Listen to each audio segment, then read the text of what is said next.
आप सब बहुत अच्छे होंगे।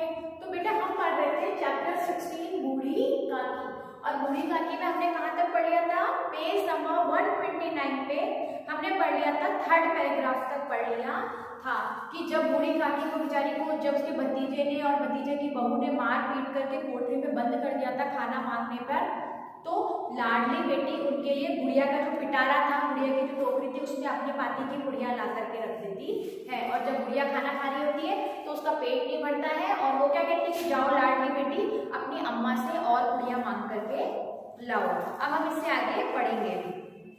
लाडली ने कहा, अम्मा सोती है, जगाऊंगी तो मारेगी। अब देखो वो लाडली बच्ची डर के मारे क्या कह रही है कि अम्मा अभी तो सो रही है और मैं उनको जगाऊंगी तो क्या होगा? मार पड़ेगी। काकी ने पिटारे को टटोला और उससे कुछ खुरचन गिरे थे और उसमें से क्या निकले? कुछ खुरचन निकले। उन्हें निकाल कर वे खा गई। पिटारे में क्या आपने देखा वो पूरी के छोटे छोटे टुकड़े बच जाते हैं उसके अंदर, तो वो उनको खाने लगी। बार बार होंठ चाटती थी, चटकारे मारती थी, चटकारे भरती थी, बार बार होठों को चाट रही थी और चटकारे भर रही थी। सहसा लाडली से बोली, मेरा हाथ पकड़कर वहां ले चलो जहां मेहमानों ने बैठकर भोजन किया था। क्या बोल रही है लाडली बेटी से? जहां पे सभी मेहमानों ने भोजन किया था वहां पे लेकर के मुझे चलो। लाडली उसका अभिप्राय ना समझ सकी, वो समझ नहीं पाई कि अम्मा क्या कहना चाह रही है। उसने काकी का हाथ पकड़ा और ले जाकर झूठे पत्तलों के पास बैठा दिया। कहाँ बैठा दिया उसे? ले जाके जहाँ पे झूठी पत्तलें रखी थी। दीन शुताधुर हद ज्ञान गुड़िया पत्तलों से कुड़ियों के टुकड़े चुन चुनकर भक्षण करने लगी। दीन यानी बेटा क्या होता है? गरीब। शुताधुर मतलब बहुत तेज भूख लग रही थी उसे, और हद ज्ञान यानी नॉलेज नहीं था उसको बिल्कुल भी कि आगे क्या होने वाला, ज्ञान नहीं था। उन कुड़ियों को क्या करने लगी? चुन चुन के खाने लगी। झूठी पत्तलों में आपको पता होगा थोड़ा बहुत खाना सभी छोड़ देते हैं, तो उन कुड़ियों को चुन चुन के खाने लगी। ओह दही कितना स्वादिष्ट थी, कितना स्वादिष्ट दही थी। कचौड़ियाँ कितनी सलोनी थी, खस्ता थी, कितनी सुकोमल थी, कितनी सॉफ्ट थी। काकी बुद्धिहीन होते हुए भी इतना जानती थी कि मैं वह काम कर रही हूँ जो मुझे कदापि ना करना चाहिए। आपने देखा होगा बेटा झूठी पत्तलों में खाना कौन खाता है? झूठी जो बचा हुआ खाना होता है कुत्ते बिल्लियों को खिलाते हैं, किसी को भी नहीं देखते, गरीब को भी खाना नहीं देती। काकी ये बात जानती थी लेकिन बेचारी भूख के मारे वह क्या कर रही, उसे तो बहुत तेज से भूख लग रही थी। मैं दूसरों की झूठी चटले पतले चाट रही हूँ, उसे खुद को लग रहा था कि मैं दूसरों की झूठी पतले चाट रही हूँ। ठीक उसी समय रूपा की आंखें खुली। एकदम से क्या हुआ? रूपा की आंखें खुली, उसके भतीजे की जो बहू थी उसकी आंखें खुल गई। उसे मालूम हुआ कि लाडली उसके पास नहीं है, वो जो बच्ची है वो उसकी माँ के पास होती थी। एकदम से उसने देखा कि पास में मेरी बच्ची नहीं है। वह चौकी चारपाई के उधर उधर ताकने लगी कि कहीं नीचे तो नहीं गिर पड़ी। एकदम से लगा मेरी बच्ची नीचे तो नहीं गिर रही है। उसे वहां ना पाकर उठी तो क्या देखती है कि लाडली झूठे पत्तलों के पास चुपचाप खड़ी है। उसकी जो बेटी है वो चुपचाप झूठे पत्तलों के पास खड़ी है और बूढ़ी काकी पत्तलों पर से कुड़ियों के टुकड़े उठा उठा करके खा रही है। अब देखो बेटा रूपा ये सब दृश्य देखती है कि कैसे गुड़िया खाना खा रही है पत्तलों में से चुन चुन के, और उसकी जो बेटी है वो पास में खड़ी हुई है। रूपा का हृदय सन्न हो गया। एकदम से देख के अपन को नहीं तो बहुत दुख सा होता है बेटा, तो एकदम सन्न हो गया। किसी गाय की गर्दन पर छुरी चलाते देखकर अवस्था उसकी होती है वही उस समय हुई।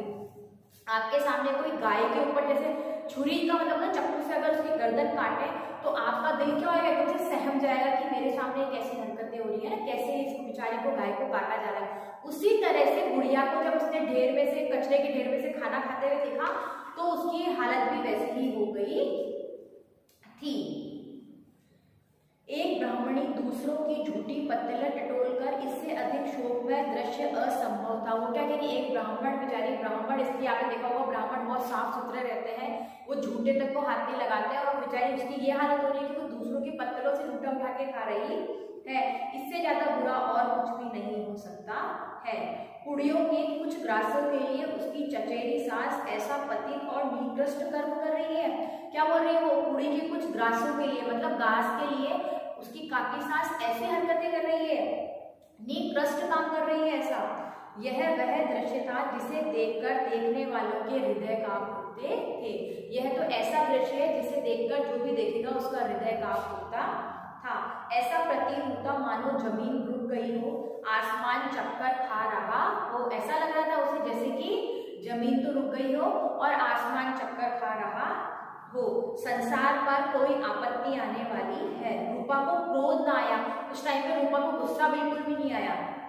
शोक के सम्मुख क्रोध कहाँ, करुणा और भय से उसकी आंखें भर आई। एकदम से उसको डर के मारे और उसकी आंखें क्या हुई, भर आई, उसको रोना आने लग गया।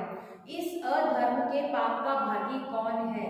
उसने सच्चे हृदय से गगन मंडल की ओर हाथ उठाकर कहा, परमात्मा मेरे बच्चों पर दया करो, इस अधर्म का दंड मुझे मत दो, नहीं तो मेरा सत्यानाश हो जाएगा, सर्वनाश हो जाएगा। ये सब कह रही कि भगवान ये सब पाप मेरी वजह से हो रहा है, अगर मैं उसे टाइम पे खाना दे देती तो आज उसे झूठी पत्तलों को चाटना ना पड़ता। तो वो भगवान से क्या कह रही है, सॉरी बोल रही है कि भगवान ये सारे कर्म मेरे हैं, इसका दोष मेरे बच्चों को बिल्कुल भी मत देना। वह सोचने लगी, हाय मैं कितनी निर्दयी हूँ। सोच रही है कि मैंने कितना बुरा किया है, मैं कितनी निर्दयी हूँ। जिसकी संपत्ति से मुझे 200 रुपया वार्षिक आय हो रही है, उसकी यह दुर्गति मेरे कारण। मनी मन सोच रही कि इसके पैसे से मुझे इतनी इनकम हो रही है ईयरली, लेकिन मेरी वजह से उसकी ये हालत हो रही है।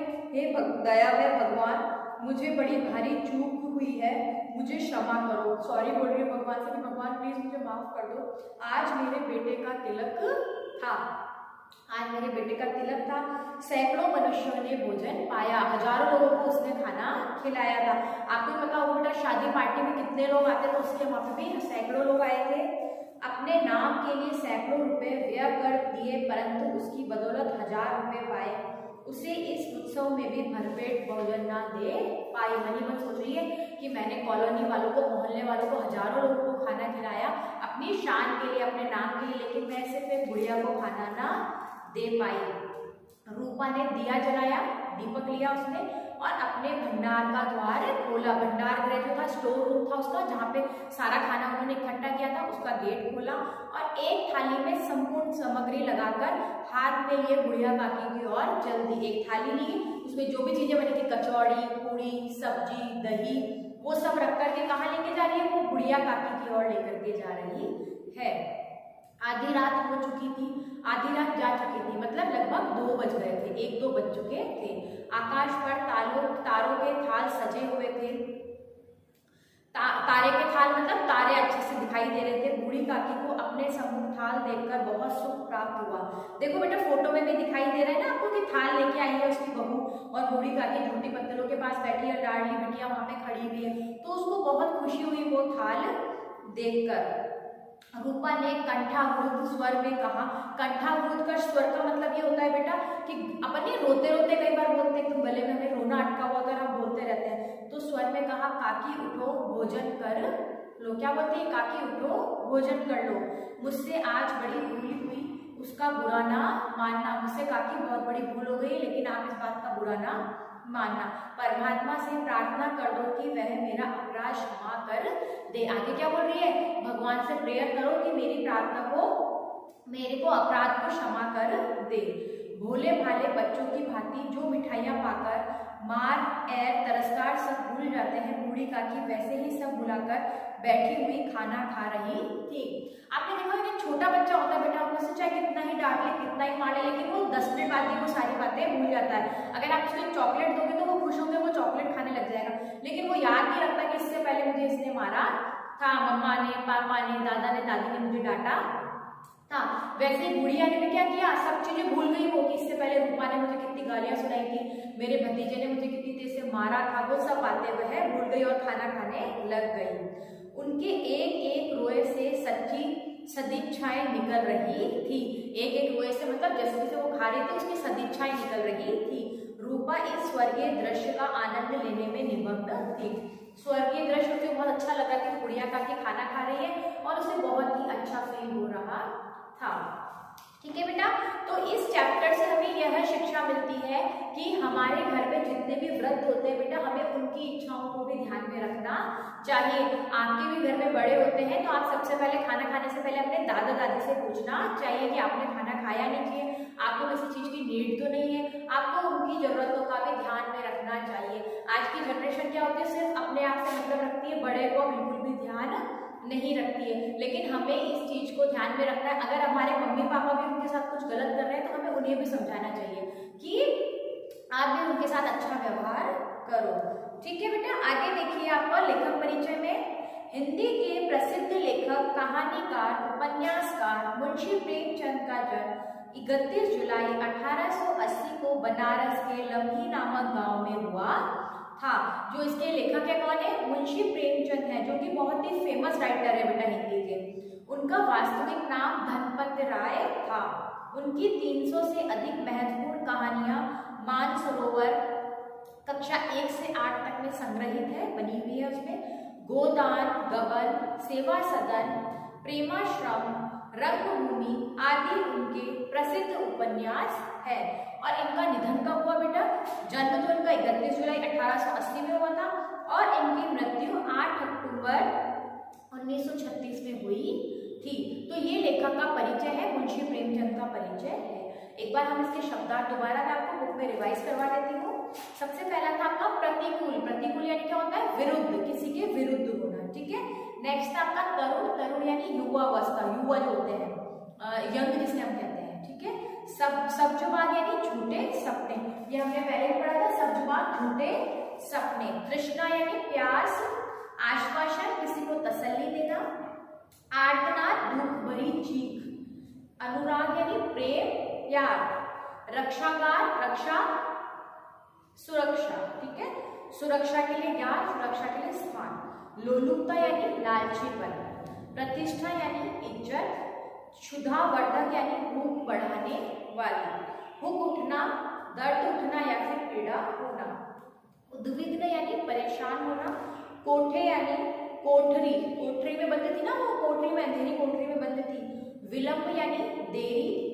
निर्लज्जता यानी बेशर्मिंदगी। निर्लज्जता मतलब बिल्कुल भी लाज नहीं करना, बेशर्म होना। करुणा यानी दया। मूर्छित होना, मूर्छित होना, बेहोश होना, अचेत होना, जिसको चेत नहीं होता अवस्था, उसे मूर्छित होना। शुताधुर, भूख से व्याकुल। निकृष्ट यानी गिरा हुआ, नीच कर्म जो करते हैं निकृष्ट कहलाता है। सत्यानाश, सत्य मतलब सत्यानाश यानी सर्वनाश, सब चीजें नाश हो जाना, सबका नष्ट हो जाना। कंठावरोध मतलब रूंधे हुए गले से, रूंधे हुए गले से जो हम बोलते हैं उसे हम बोलते हैं कंठावरोध। ठीक है। ये सारे हो गए बेटा आपके। उसके बाद है आगे आपके पाठ बोध के मौखिक प्रश्न है। तो मौखिक प्रश्न हम अगली क्लास जो होगी अपनी उसमें करेंगे। उसके बाद अर्थ ग्रहण संबंधी प्रश्न है वो हमें करने हैं। लिखित प्रश्न में लघु उत्तरीय प्रश्न और दीर्घ उत्तरीय प्रश्न हम करेंगे। तो बेटा आपको ये पूरा चैप्टर बहुत ही अच्छे से पढ़ना है, चैप्टर 16। और अगर कहीं भी कोई प्रॉब्लम आ रही है तो आप मेरे से लाइव क्लास में डिस्कस करेंगे। ठीक है बेटा।